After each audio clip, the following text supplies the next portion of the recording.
This is television for the Isles of Scilly, brought to you with Worldwide Financial Planning, Truro and Penwith College, and the Scilly Lottery. From Radio Scilly, this is scillytv.com.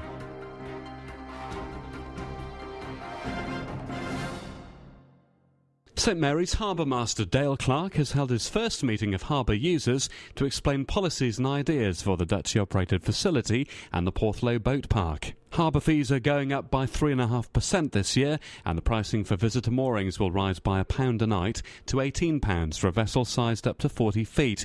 Dale said 2010 was a good year for visiting yachts, with 2,983 yacht nights and 645 nights of small craft moorings. In general, there was a 10% visitor increase over the last year. I think the original idea, as I understood it, was very good on paper. The plan was there. Unfortunately, there is a small harbour team in which to manage it and a large number of boats on the pontoon. It just hasn't worked for whatever reason. The pontoon itself is a superb addition to the harbour. Without a doubt, it's a huge improvement. I take on board what people have been saying this evening, and that we could have a better pontoon, but I think the fact that we have one is a starting point, and it's working very well. The cost of accessing the quay is going to go up as well, to £112 a year. I think the management of it will look more closely as to who is using it. Those who have paid for it should have obviously the sole right to it, and we will discourage those who abuse it. But Dale said the facilities at the Porthloo boat park weren't good enough, and that could explain a drop in user numbers and a decision by some boat owners to winter them in fields.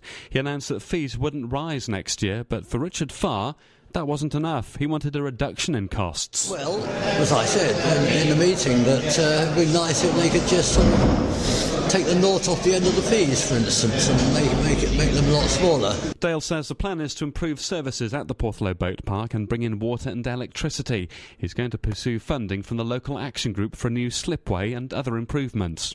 I think the improvements which we aim to make at Porthloo justify a charge. Certainly the installation of a new slipway, water and electric points, new smoother grass, and general tidy up and proper facilities there at Porthloo certainly will warrant the charge. But the reason, as I mentioned during the meeting, there's no increase next season due that the facilities haven't been there in the past. And until we have provided proper, suitable facilities for boat owners, then we will increase our charges accordingly as time goes on. The boat park is going to be more of a working boat facility with a designated route through it, rather than the free-roaming pedestrian access there is at the moment. One attendee voiced a concern that people may be upset if they couldn't access the seaside bench. Dale said they could be flexible and find a path through the area. In order to provide that north half of the green, keep that clear for public use. If there was a pathway, I don't think it would be too much of a problem. It's something certainly which we will look at, and I will mention at the forthcoming meeting. I don't think that is a huge difficulty to overcome. Or indeed, if we direct people down onto the beach, it's a bit more scenic down there and on the sand. Whichever way it happens, as long as people have a safe access across the boat park or the beach, then that will make us happy.